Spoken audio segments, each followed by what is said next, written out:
intoxication is the nature of the moon. May 10th is a special Purnima or a special full moon day because it's called Buddha Purnima. This is the day Gautama the Buddha got enlightened. You know this? This year it's on 10th of May. This full moon day is the day Gautama the Buddha got enlightened. There are many aspects to his life. The most important aspect is that he is a Buddha. That's not his name. His name is Gautama Siddhartha, but he is a Buddha. Buddha means he transcended his intellect. Bhu means buddhi, dha means dada. Buddhi means the intellect, dada means one who is above.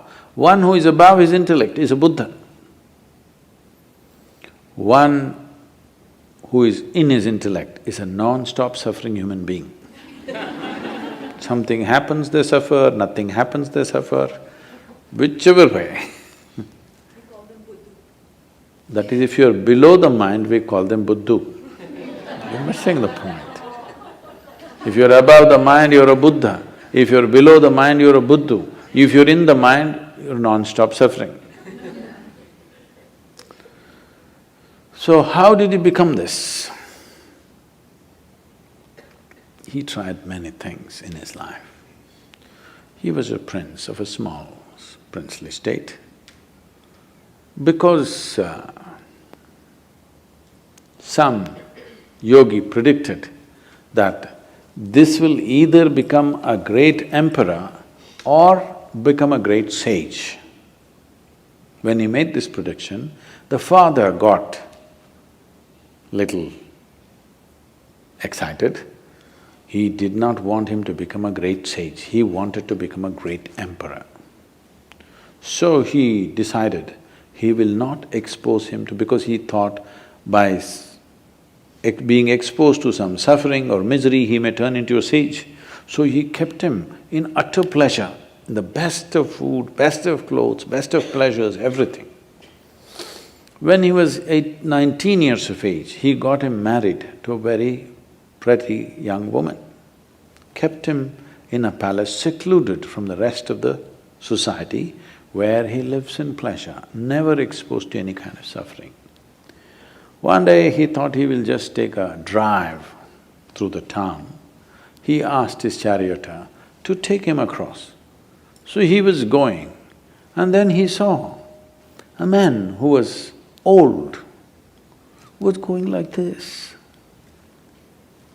So he had never seen an old man in his life. His father had protected him from all this. He said, what happened to him? So the charioteer, oh, he's just an old man. How does it happen? He asked. He said, everybody gets old someday. He looked at himself, he was a nice youth. What, me also? He said, yes, everybody gets old. They live long enough, they get old. This was a realization for him, I will become like this. Then he saw a man lying on the street who was ill with something, not able to get up, in great suffering. He said, stop, what is this guy? What's he doing? He said, oh, he's sick, unfortunately. What does that mean? He said, my body, sometimes it gets sick. It can happen to anybody, it can happen to just anybody. Me, a prince, it can happen to me, it can happen to anybody. Then he said, oh, I can become like this. Then they were going further, he was completely disturbed by this. Then he saw a funeral. They were carrying a dead body of a man. What happened to that guy? Oh, he just died, that's all. What does that mean? That happens to everybody without exception. Then he said, what am I doing? Just eating, pleasures, nonsense, what am I doing with myself? And he struggled, he went into turmoil within himself. this suddenly being a prince and these pleasures and all this palace suddenly broke apart for him, and he started looking, what is the point of all this? This is going to get old, this may get sick, for sure this will be dead. What am I investing my entire life in this? But by then he had an infant boy. He looked at his wife and his child, this loving wife and this lovely little baby. He could not leave. He struggled and struggled and struggled. By then, a little over 1.25 years passed. When the boy was 1.5 years of age, he could not hold it anymore. In the middle of the night, like a thief, without telling anybody, he slipped out of the palace and left for good. He went in search, I want to know the truth about this life. He went from school to school. These are times when different schools were established in India. At one point, there were over 1,800 schools. I'm saying not just institutions, 1,800 different ways of doing things, 1,800 different varieties of yoga. Not the kind that you're seeing in California, somebody doing like this, somebody doing like this, really intricate expressions. It is like how the medical science is becoming today. 25 years ago, you wanted a medical checkup, all you needed was your family doctor. Today, for every part of your body, there is a doctor. A few years ago, I had a knee injury. I was playing soccer and I broke something in the knee. And I was all packed up and I was speaking. That's how I got into golf, because of this knee injury. Somebody told me, gifted me a golf kit and said, Sadhguru, you're too old for any other game, you just play golf. So I was sitting there in Atlanta and talking, speaking at a place. Then I was in pain, I couldn't even move. So when this is over, when I was speaking, one person raised his hand, I thought he wants a question. But then he said, Sadhguru, I would like to examine your knee after this is over, I'm a knee doctor. I said, come on, you're an orthopedic. So, no, I'm a knee doctor. Then I said, right or left? Which one are you? So specialization is going. A time will come, probably in 50 years' time, if you want a medical checkup, you need 100 doctors to check you. By the time you get these 100 appointments, maybe you need an undertaker. Then it'll become ridiculous. Okay, you went to 3 doctors, all right. You went to 5 doctors, all right. If it becomes 50, 100 doctors for a medical checkup, it's become ridiculous, isn't it? This happened to yogic system. People started specializing and specializing in variety of small things. Each specialization has a whole thing by itself. Someone just came and told me they're a dentist, okay, I'm not speaking in any of this thing. For example, dentistry, just 32 teeth, all right? They study for 9 years, 32 teeth. 9 years of study, still they don't know everything about it. That's the nature of creation. If you start studying one tooth at a time, you will see each one of them has something specific about it. Somebody can spend a lifetime of study just learning about one tooth. Just see if you had 32 dentists to look into your mouth. Disaster you are, isn't it? So as specialization happens, when it crosses a certain point, it'll become ridiculous. This happened to yoga. It crossed that point where 1,800 schools, different specializations of yoga happened. So that is when Patanjali came and kind of assimilated everything into Yoga Sutras to minimize this expanse that was growing endlessly. So when Gautama came, it was post-Patanjali, but Still there were many things. So he went from school to school. He pursued 8 different forms of samadhi.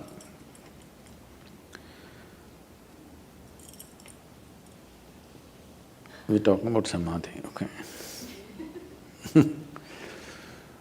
He pursued 8 different forms of samadhi. He saw all of them were wonderful experiences, but still it did not liberate him.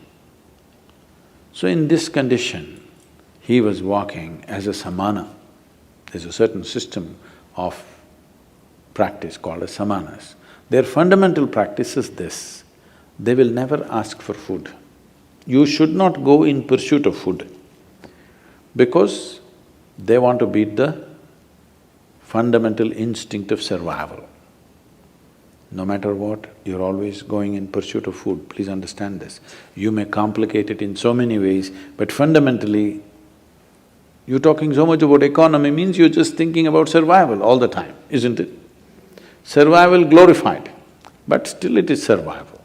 So one fundamental sadhana for them is, you never pursue your instinct of survival. You simply keep going. So samanas used to just walk, never asking for food. But the culture was sensitive. If they saw a spiritual person walking, people will cook at home and run behind him and serve him wherever he is, because they know he will not ask for food. Today, if you become a samana, you will walk yourself to death. Those days, people were sensitive to his sadhana and responded. So there were thousands of samanas walking the country. So Gautama became a samana. And even if you are not asking for food, you will walk near a town, so that food will come. But Gautama took it too seriously and just walked. He became all bones, just bones and a bag of skin, like that he became. Then he came to a place where there was a river called Niranjana. Unfortunately, that river is gone now, no more river. Just about 18 to 20 inches of water, maybe moving little rapidly. He stepped into it, halfway down into the river, he did not have the energy to cross. There was a tree branch, a dead branch, he just held on to it. He doesn't have the strength to take the next step, but he's not the kind of man to let go. He held on, we don't know for how long, people say for a very long time. Maybe it was 2 minutes. When you're feeling so weak, those 2 minutes might have looked like many years. Then as he hung on, he just realized, what is it that I'm striving for? What is it I'm wandering the entire country, growing from school to school, learning this, learning that, what is it that I'm looking for? Then he realized, there's really nothing. This life is on. All I have to do is just take away the barriers which are not allowing me to experience this. When he realized that everything is within him, there's nowhere to search, suddenly he had the energy to take the next step and the next step. He crossed the river, came and sat down under that now very famous Bodhi tree, which has become more famous than the Buddha himself. A part of the tree, a remnant or a progeny of the tree still exists in Bodh Gaya. And he sat under the tree. It was this full moon night which is coming now, on 10th of May. He sat there and he sat there with this determination, either I must see the ultimate nature of my existence now, or I will sit here and die. I will not open my eyes till I know this. Once he made that resolve, because the only problem is there is no resolve. Every 2 minutes, your intentions are changing. If you are totally on, to know what is within you, how long should it take? It should happen in a moment, isn't it? because there's no distance to travel. Time is a quantity which is necessary only when there is a distance to travel, isn't it? If there is no distance to travel, if I ask you, how long does it take for you to sit here? You're already sitting. It's already there. It doesn't take any time. So you are already alive and on. It doesn't take any time for realization because you don't have to do anything particular. When he saw this, he was fully enlightened and the moon was shining. And he had not eaten for many months on end properly, years, actually 4 years he was a samana. And people around him, he had gathered about 5 disciples, I think. These guys thought he's real because he doesn't eat, he's really rigid. And they saw he's in some state, exuberant state, and they could see the light on his face. Then they were waiting for him to open his eyes and give the teaching. He opened his eyes, looked at them, smiled and said, "Cook something, let's eat." They were totally disappointed, they thought he's lost it. They walked with him for 4 to 8 years when he had nothing but torture. When he got enlightened, they left him because they wanted to hear something severe. He said, "Cook something, let's eat. We've been wasting our time."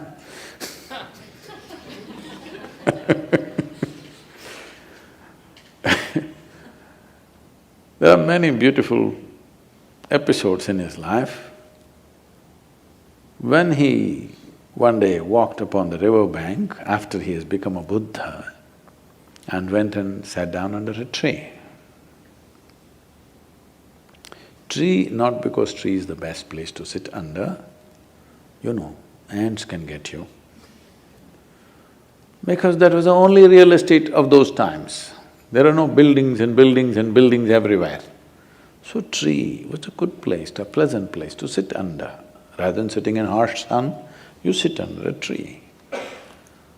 An astrologer who was of great proficiency in his trade saw the footprint on the riverbank. He had come to… In India, people of this thing means… bath means always river. Those rivers are going away, I will tell you later.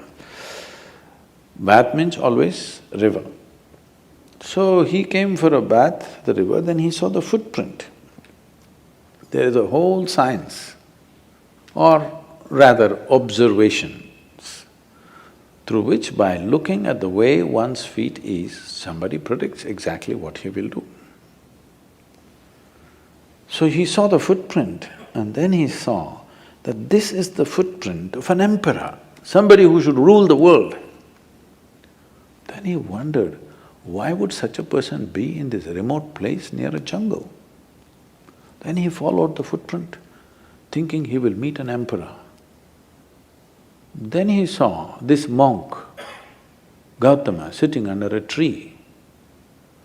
Then he looked at he thought either my astrology has gone all wrong, or I'm being fooled, or I'm in some kind of a hallucination. What's happening here? Then he went to Gautama and asked, "Who are you?" Gautama was in this kind of Jasjit kind of state. He said, "I'm nobody. I'm just a nobody. But you have the feet of an emperor. You should conquer the world." Gautama said, "That I will, but not by conquest." See, there are 2 ways you can have the world, either by conquest or by inclusion. Yes?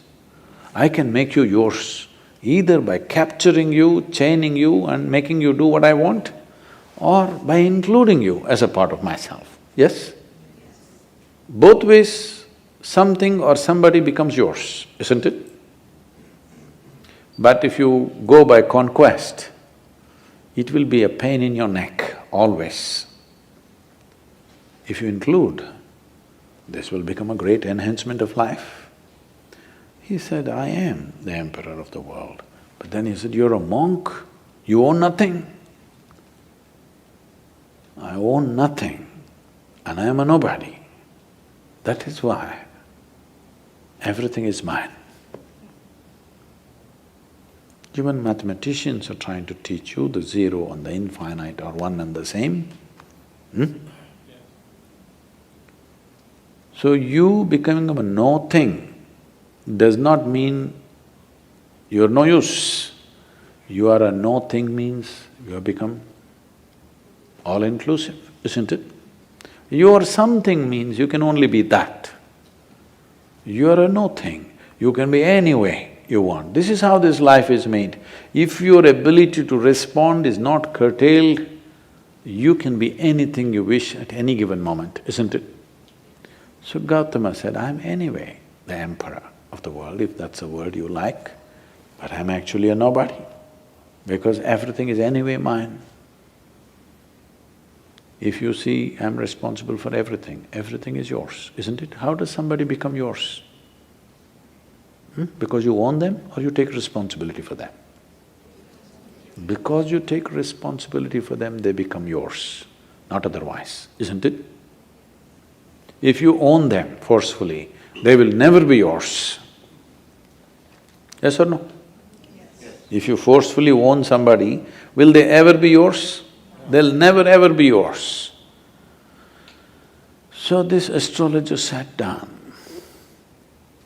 He said, you are a monk, you have nothing, on top of it you say, you're Jasjit, I'm sorry. On top of it you say, I am a nobody and everything is yours. What is this? Gautama said, you come, I have a way for you. You are busy making predictions of life. I have a plan. Why do you make predictions of life? You're incapable of making a plan and executing a plan. That is why you fall back on predictions, isn't it? Yes or no? If you are capable of making a plan and executing the plan, would you fall back on predictions? No. So Gautama said, you are busy making predictions. I'm here, I have a plan. Come, become a part of my plan. We'll make something else happen. You must become a part of this plan. We can make something wonderful happen. This same world can be turned into paradise if all of us go by a paradise plan, isn't it? Yes or no? Yes. The question is only, do that, because between a possibility and a reality there is a distance. Or do we have the courage and the commitment to walk the distance? That's all it is. Yes?